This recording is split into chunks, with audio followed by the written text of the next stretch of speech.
ಕಾಡಿಗೆ ಹೋಗ್ತಾನೆ ವಾನಪ್ರಸ್ಥಾಶ್ರಮ. ಅಂದರೆ ಅವನ ಮುಂದೆ ಉತ್ತರಾಧಿಕಾರಿ ಆಗುತ್ತೆ. ಅವನ ಮಗನಿಗೆ ಅವನ ರಾಜ್ಯವನ್ನು ಕೊಟ್ಟು ಕಾಡಿಗೆ ಹೋಗ್ತಾನೆ.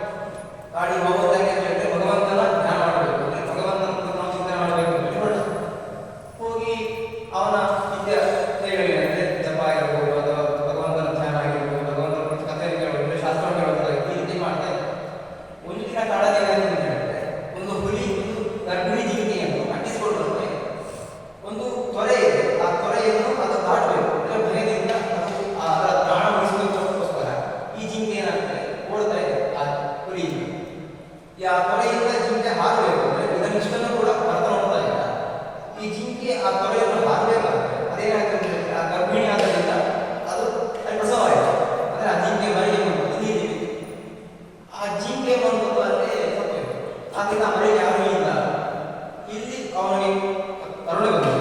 ಅವನು ಆ ಜಿಂಕೆ ಮನೆಗೆ ಅದನ್ನು ಸಾಕಿಗೆ ಶುರು ಮಾಡ್ತಾನೆ. ಸಾಕಿಗೆ ಆರಂಭ ಅವನು ಏನೂ ಬೇಡ, ಅಂದರೆ ಈ ಭಾರತ ದೇಶವನ್ನು ಬಿಟ್ಟು ಅವನು ನನಗೆ ಏನೂ ಬೇಡ, ಭಗವಂತನ ಕುರಿತು ನಾನು ಧ್ಯಾನ ಮಾಡಬೇಕು ಅಂತ ಹೇಳಿ ಅವನು ಬಂದು ಮಾಡಿ. ಆದರೆ ಈಗ ಅವನಿಗೆ ಅನುಭವ ಹೊರಟು, ಅಂದರೆ ಈ ಜಿಂಕೆ ಮನೆ ನನಗೆ ಬೇಕು, ಇದನ್ನು ನೋಡ್ಬೇಕು, ನಿತ್ಯ ಅವನಿಗೆ ಜಪ ಮಾಡಬೇಕಾದ್ರೂ ಕೂಡ ಪೂಜೆ ಮಾಡಬೇಕಾದ್ರೂ ಕೂಡ ತಲೆಯಲ್ಲಿ ಒಂದೇ ಹೊರಟಿರ್ತದೆ. ಏನಂತ ಹೇಳಿದ್ರೆ ಜಿಂಕೆ, ಆ ಜಿಂಕೆ ಮನೆಯನ್ನು ನೋಡ್ತೇವೆ, ಆ ಜಿಂಕೆ ಹೇಗಿದೆ. ಯಾಕೆಂತ ಹೇಳಿದ್ರೆ ನಾವು ಒಂದು ಕೆಲಸವನ್ನು ಮಾಡಬೇಕಾದ್ರೆ ಅದರಲ್ಲಿ ನಮ್ಮ ಮನಸ್ಸಿಟ್ಟು ಆ ಕೆಲಸ ಮಾಡಬೇಕು. ಮನಸ್ಸಿಲ್ಲದೆ ಕೆಲಸ ಮಾಡಿದ್ರೆ ಆ ಕೆಲಸ ಕೆಲಸ ಅಂತ ಶಾಸ್ತ್ರ ಹೇಳ್ತಾರೆ. ಆದ್ದರಿಂದ ಅವನ ಎಲ್ಲವೂ ಕೂಡ ಅವನ ಮನಸ್ಸಲ್ಲೂ ಕೂಡ ಜಿಂಕೆಯೇ ಉಳಿತು. ಆದ್ದರಿಂದ ಕೊನೆ ಕಾಲದಲ್ಲಿ ಕೂಡ ಅವನು ಸಾಗಬೇಕಾದ್ರೂ ಕೂಡ ಜಿಂಕೆ ಜಿಂಕೆ ಜಿಂಕೆ ಅಂತ ಹೇಳಿ ಸ್ಮರಣೆ ಮಾಡ್ಕೊಂಡಿದ್ದರಿಂದ ಅವನು ಮುಂದಿನ ಜನ್ಮಕ್ಕೆ ಜಿಂಕೆ ಆಯಿತು. ಶಾಸ್ತ್ರ ಏನು ಹೇಳ್ತದೆ ಅಂತ ಹೇಳಿದ್ರೆ, ಅಂದರೆ ಅಂತಕಾಲದಲ್ಲಿ ಕೊನೆಯ ಕಾಲದಲ್ಲಿ ನಾವು ಯಾವಾಗ ಸ್ಮರಣೆ ಮಾಡ್ತೇವೋ ಅದೇ ಆಗಿ ನಾವು ಹೋಗ್ತೇವೆ ಅಂತ ಹೇಳಿ ಶಾಸ್ತ್ರ ಹೇಳ್ತಾ ಇದೆ. ಅದರಿಂದ ಅವನು ಜಿಂಕೆ ಜಿಂಕೆ ಸ್ಮರಣೆ ಮಾಡಿರೋದ್ರಿಂದ ಮುಂದಿನ ಜನ್ಮದಲ್ಲಿ ಜಿಂಕೆ ಆಗಿ ಈ ಜಿಂಕೆಯಾಗಿ ಹುಟ್ಟಿದ ಬರತ. ಆದರೆ ಅವನಿಗೆ ಹಿಂದಿನ ಜನ್ಮ ಸ್ಮರಣೆ ಇತ್ತು, ಅಂದರೆ ನಾನು ಹಿಂದಿನ ಜನ್ಮದಲ್ಲಿ ರಾಜ ಆಗಿದ್ದೆ, ನಾನು ಭಗವಂತನ ಚಿಂತನೆ ಮಾಡಬೇಕಿತ್ತು, ಅದರ ಚಿಂತನೆ ಮಾಡದೆ ನನಗೆ ಏನೋ ಆ ಜಿಂಕೆಯ ಸ್ಮರಣೆ, ಅಂದರೆ ಜಿಂಕೆಯ ನೆನಪಿದ್ದು ನಮಗೆ ಜಿಂಕೆ ಹುಟ್ಟಿದೆ ಅಂತ ಹೇಳಿ ಸ್ಮರಣೆ ಇತ್ತು. ಈ ರೀತಿಯಾಗಿ ಸ್ಮರಣೆ ಇರುವುದು ತುಂಬ ಕಡಿಮೆ. ಯಾಕೆಂತ ಹೇಳಿದ್ರೆ ನಾವು ಸತ್ತು ನಮಗೆ ಮೇಲೆ, ಅಂದರೆ ಈ ದೇಹವನ್ನು ಬಿಟ್ಟು ನಾವು ಹೋಗ್ತೇವೆ, ನಮಗೆ ಸ್ವರ್ಗವೋ ನರಕವೋ ಅಥವಾ ನಾವು ಮಾಡಿದ ಕರ್ಮಗಳಿಗೆ ನಮ್ಮ ಫಲವನ್ನು ಅನುಭವಿಸಿ ನಾವು ಮತ್ತೆ ಬರೋದು. ಇಷ್ಟು ಸ್ಮರಣೆ ಇರೋದ್ರಿಂದ, ಇಷ್ಟು ಅಲ್ಲಿ ಆ ಕೆಲಸ ಇರೋದ್ರಿಂದ ನಮಗೆ ಅದರ ಸ್ಮರಣೆ ಯಾವುದಾದ್ರು ಹಿಂದೆ ಜನ್ಮ ಸಾಮಾನ್ಯ. ಒಂದು ವೇಳೆ ಅಂದರೆ ಕೆಲವು ಕಡೆ ಈ ವಿಷಯಕ್ಕೆ ಅತಿವ್ಯಾಪ್ತಿ, ಅಂದರೆ ಈ ವಿಷಯ ಹೀಗಿದ್ರೆ ಅವನಿಗೆ ನೆನಪಿರ್ತದೆ. ಯಾವಾಗ ಅಂತ ನೇರವಾಗಿ ಅಲ್ಲಿಗೆ ಅವನು ಸಾಯ್ತಾನೆ, ಅಂದರೆ ಅಲ್ಲೇ ಅವನು ಆ ದೇಹವನ್ನು ಬಿಡ್ತಾನೆ. ಬಿಟ್ಟು ಅಲ್ಲಿ ಮುಂದಿನ ಕ್ಷಣದಲ್ಲಿ, ಅಂದರೆ ಆ ಒಂದು ಸ್ವಲ್ಪ ಸಮಯದಲ್ಲಿ ಅವನು ಇನ್ನೊಂದು ಶರೀರವನ್ನು ಪ್ರಾಪ್ತಿ ಹೊಂದಿದ ಅಂತ ಹೇಳಿದ್ರೆ ಅಲ್ಲಿ ಅವನಿಗೆ ಹಿಂದಿನ ಜನ್ಮದ ಸ್ಮರಣೆ ಇರ್ತದೆ ಅಂತ ಹೇಳಿ ಹೇಳ್ತಿದ್ದೆ. ಈಗಿನ ಲೋಕದಲ್ಲಿ ಕೂಡ ನಾವು ಹೇಳ್ಬೋದು, ನಮಗೆ ಹಿಂದಿನ ಜನ್ಮದ, ಅಂದರೆ ಆ ಮಗುವಿಗೆ ಆ ನನ್ನ ಊರು ಇಲ್ಲಿತ್ತು, ನನ್ನ ಇದಾಗಿತ್ತು, ನನ್ನ ಹಿಂದಿನ ಕುಟುಂಬ ಇಲ್ಲಿತ್ತು ಅಂತ ನಾವು ನೋಡಿದ್ದೇವೆ, ಎಲ್ಲ ಬರ್ತದೆ. ಹೀಗೆ ಅಂದರೆ ಸಾವು ಬೇಡ ಅಪಸ್ಮೃತಿ ಇರ್ತದೆ. ನಮಗೆ ಹಿಂದಿನ ಜನ್ಮದ ಸ್ಮರಣೆ ಇಲ್ಲ ಅಂತ ಹೇಳಿ ಅದನ್ನೇ ಸಾವು ಹೇಳುವಂಥದ್ದು.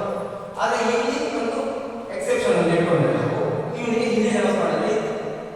ಆದ್ದರಿಂದ ಅವನು ಏನು ಮಾಡಿದ ಅಂತ ಹೇಳಿದ್ರೆ, ಅವನು ಆ ಜಿಂಕೆ ದೇಹದಲ್ಲಿ ಇದ್ರೂ ಕೂಡ ದೇವರ ಸ್ಮರಣೆ ಮಾಡ್ತಾ ಇದ್ದ. ಅಂದರೆ ಅವನನ್ನು ಆ ಕಾಡಿನಲ್ಲಿ ಋಷಿಗಳ ಆಶ್ರಮದಿಂದ ಅಲ್ಲಿ ಇದ್ದುಕೊಂಡು ಅಲ್ಲಿಯ ಪ್ರವಚನ ಆಗಿರ್ಬೋದು ಅಥವಾ ಆ ಋಷಿಗಳಿಗೆ ಕೊಡ್ತಾರೆ ಅದನ್ನೇ ದರ್ಶನದಲ್ಲಿ ಆ ಆಶ್ರಮದ ಇದರಲ್ಲೇ ವಾತಾವರಣದಲ್ಲಿ ಇದ್ದಿದ್ದರಿಂದ ಅವನು ಆ ಜಿಂಕೆ ದೇಹವನ್ನು ಕೂಡ ಅವನು ಬದುಕಿ ಅದನ್ನು ಇದು ಮಾಡಿಕೊಟ್ಟಿದ್ದಾರೆ, ಕಳ್ಕೊಳ್ತು. ಮುಂದೆ ಅವನು ಅಂಗೀರಸ ಗೋತ್ರದಲ್ಲಿ, ಅಂಗೀರಸ ಗೋತ್ರ ಬ್ರಾಹ್ಮಣ ಇರ್ತಾನೆ. ಆ ಬ್ರಾಹ್ಮಣನ ಎರಡನೇ ಹೆಂಡತಿ ಮಗ ಇರ್ತಾನೆ. ಅವನಿಗೆ ಮೊದಲನೇ ಹೆಂಡತಿಗೆ 9 ಜನ ಮಕ್ಕಳು ಇರ್ತಾರೆ.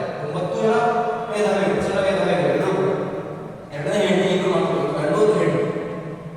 ಇವರು ಗಂಡವಾಗಿ ಇರ್ತಾನೆ. ಅವನಿಗೆ ಆ ಇದರಲ್ಲಿ ಎಡಬಲದ ಹೆಸರು ಬಂದಿರ್ತದೆ. ಯಾಕೆ ಅಂತ ಹೇಳಿದ್ರೆ ಅವನು ಅಂದರೆ ಜಡ ಇದ್ದಾಗ, ಅಂದರೆ ಅವನು ನೀರು ಆಕಾಶ ಮಾಡುವಂಥದ್ದು, ಅವನೊಂದು ಬುದ್ಧಿ ಉಪಯೋಗ ಮಾಡೋದಿಲ್ಲ, ಆ ರೀತಿಯಾಗಿ ಇರ್ತದೆ. ಅಂದರೆ ಒಳಗಿಂದ ಅದರಿಂದ ಜ್ಞಾನಿಯಾಗಿರ್ತಾನೆ. ಅಂದರೆ ಈ ಹೊರಗಿನ ಏನು ಪ್ರಪಂಚ ಅದು ಅವನಿಗೆ ಯಾವುದೇ ಕೂಡ ಇದಿಲ್ಲ, ಅಂದರೆ ಆ ಸಂಪರ್ಕ ಇರೋದಿಲ್ಲ. ಅದರಿಂದ ಅವನಿಗೆ ಎಡಬಾರ್ದಂತ ಬಂದಿರ್ತದೆ. ಎಲ್ಲಿ ತನಕ ಅಂತ ಹೇಳಿದರೆ ಅವನು ನೀವು ಏನು ಕೆಲಸ ಹೇಳಿದ್ರು ಮಾಡ್ತಾನೆ. ಅಂದರೆ ನೀವು ಅವನು ಕೆಲಸಕ್ಕೆ ಕರ್ಕೊಂಡು ಹೋದರೆ ಗದ್ದೆ ಕೆಲಸ ಆಗಿರ್ಬೋದು, ಯಾವ ಕೆಲಸ ಆಗಿರ್ಬೋದು ಎಲ್ಲ ಮಾಡ್ತಾನೆ. ಅವನು ನಿಮ್ಮಿಂದ ಯಾವುದೇ ರೀತಿಯಾದ ಪ್ರತಿಫಲ, ಅಂದರೆ ಸಂಬಳ ಆಗಿರ್ಬೋದು, ಅಂದರೆ ದುಡ್ಡಿನ ಏನಿದೆ ಊಟ ಯಾವುದನ್ನು ಕೂಡ ಅವನು ಅಪೇಕ್ಷೆ ಪಡದೆ ಅವನು ಕೆಲಸ ಮಾಡ್ತಾನೆ. ಅಷ್ಟು ಜಡ ಆಗಿರ್ತಾನೆ. ಈ ರೀತಿಯಾಗಿದ್ದಾಗ ಒಬ್ಬ ಪ್ರಭುಗಳು ರಾಜ, ಆ ರಾಜ ಕಬೀರ ಮುನಿಗಳ ಆಟವನ್ನು ಬೀಳ್ಬೇಕು, ಉನ್ನತ ಪಾಠವನ್ನು ಬೀಳ್ಬೇಕು ಅಂತ ಹೇಳಿ ಹೊರಡ್ತಾರೆ. ಹೋಗ್ತಿರ್ಬೇಕಾದ್ರೆ ನೀವು ನೋಡಿದ್ರೆ ಈಗ ದೇವರನ್ನ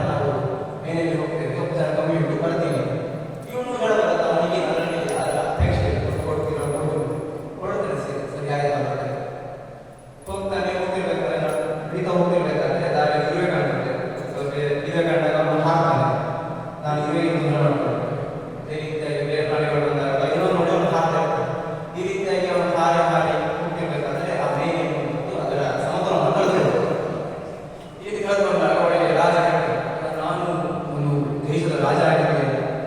ನನ್ನನ್ನು ಈ ರೀತಿಯಾಗಿ ನನಗೆ ಅವನು ತೊಂದರೆ ಮಾಡ್ತಾ ಇದ್ದಾನೆ, ಯಾರು ಅವನು ಕರೆಯಲಿಲ್ಲ ಸುಮ್ಮನೆ ಹೇಳ್ತಿರ್ತಾರೆ, ಅವನಿಗೆ ಮಾತಾಡ್ತಿರ್ತಾರೆ. ನೀವು ಕೇಳ್ತಾರೆ ಯಾಕೆ ಹೀಗೆ ಮಾಡ್ತಿದ್ದೀನಿ, ನಾನು ದೇಶದ ರಾಜ, ನನಗೆ ನೀನು ಈ ರೀತಿಯಾಗಿ ತೊಂದರೆ ಯಾಕೆ ಮಾಡ್ತಿದ್ದೀನಿ ಅಂತ ಕೇಳಿದಾಗ ಅದೇ ಇವನು ಹುಟ್ಟಿದ ರಾಜ ಆಗಿರ್ತಾನೆ, ಅಖಂಡ ಭಾರತದ ರಾಜ ಆಗಿರ್ತಾನೆ, ಅದರ ಸುಖವನ್ನೆಲ್ಲ ಅನುಭವಿಸಿ ಇವನು ಯಾವುದೂ ಬೇಕಾ, ನನಗೆ ಇನ್ನು ದೇವರ ವಿಷಯವನ್ನು ಮಾತಾಡಬೇಕು ಅಂತ ಹೇಳಿರುವಂತಿರ್ತೀವಿ, ಆ ರೀತಿಯಾಗಿ ಇರ್ತಾನೆ ಅಂತ ಮಾತ್ರ ಇವನು ಹೋಗಿ ನಾನು ರಾಜ ಆಗಿರ್ತೀನಿ ಅಂತ ಅನುಭವಿಸ್ತಾನೆ. ಅದಕ್ಕೆ ಇವನು ಹೇಳ್ತಾನೆ, ನೀನೇನು ರಾಜ ಆಗಿರ್ತೀನಿ, ಈ ಮೇನೆಯನ್ನು ಸುಟ್ಟಾಗ ಬೂದಿ ಆಗ್ತದೆ, ಇನ್ನ ದೇವ ಸುಟ್ಟಾಗ ಬೂದಿ ಆಗ್ತದೆ, ಇನ್ನೊಬ್ಬ ಅದಕ್ಕೆ ಏನು ಕೆಲಸ ಇದೆ ಪ್ರಶ್ನೆ ಮಾಡ್ತಾನೆ. ಆಗ ಇವನಿಗೆ ಏನೋ ಒಳಗೆ ಇದೆ, ಇವನು ಸಾಮಾನ್ಯ ಚೇತನ ಅಲ್ಲ. ಯಾಕಂತ ಹೇಳಿದ್ರೆ ಹಿಂದಿನ ರಾಜ ಎಲ್ಲರೂ ಕೂಡ ವಿದ್ಯಾವಂತರೇ ಆಗಿರ್ತಾರೆ, ಅವರಿಗೆ ಒಂದು ವಿಷಯದ ಬಗ್ಗೆ ನಮಗೆ ಅಹಂಕಾರ ಇದ್ದರೂ ಕೂಡ ಬೇರೆಯವರಿಗೆ ನಮಗಿಂತ ಜಾಸ್ತಿ ವಿದ್ಯೆ ಅಂತ ಅವ್ರು ತಿಳ್ಕೊಂಡ್ರೆ ಆ ಅಹಂಕಾರ ಮಾಡ್ಕೊಂಡು ನೀನು ಯಾರು ಅಂತ ಹೇಳ್ತಾರೆ. ಆ ಕೇಳಿದಾಗ ಈ ರೀತಿಯಾಗಿ ಅಲ್ಲ ನನ್ನನ್ನು ಅಂದ್ರೆ ನಿನ್ನನ್ನು ನೀನು ಏನೇ ಮಾಡ್ತಿದ್ದಿ ಈ ರೀತಿಯಾಗಿ ಯಾಕೆ ಅಂತ ಕೇಳಿದಾಗ ಅದಕ್ಕೆ ಹೇಳ್ತಾನೆ, ನಾನಿದ್ದೇನೆ ಅಷ್ಟೇ, ನನಗೆ ಏನು ಇದರಲ್ಲಿ ಆ ಸಂಬಂಧ ಗೊತ್ತಿಲ್ಲ. ನಾನು ಏನು ಹೇಳಿದ್ರೆ ಅನೇಕ ವಿಷಯಗಳಿದೆ ಇಲ್ಲಿ. ಯಾಕೆಂತ ಹೇಳಿದ್ರೆ ನನ್ನನ್ನು ಹೊತ್ತುಕೊಂಡದ್ದು ನನ್ನ ಭುಜ ಹೊತ್ತುಕೊಂಡದ್ದು ನನ್ನ ಸೊಂಟ ಹೊತ್ತುಕೊಂಡದ್ದು ಮೊಣಕಾಲ, ಕಾಲ ಹೊತ್ತುಕೊಂಡದ್ದು ಈ ಕಾಲ ಆಗಿದೆ, ಇದು ಭೂಮಿಯಲ್ಲಿದೆ, ಭೂಮಿಯನ್ನು ಭಗವಂತ ಹೊತ್ತಿದ್ದಾನೆ. ಈ ರೀತಿಯಾಗಿ ಹೊತ್ತಿರೋದು ಭಗವಂತ ಆದ್ದರಿಂದ ನಾನು ಹೊತ್ತಿದ್ದೇನೆ ನಾನು ಅಂತ ಇಲ್ಲ. ಈ ರೀತಿಯಾಗಿ ಅನೇಕ ವಿಷಯಗಳಿದೆ ಅಂತ ಹೇಳಿ ಅವನು ಹೇಳಿದಾಗ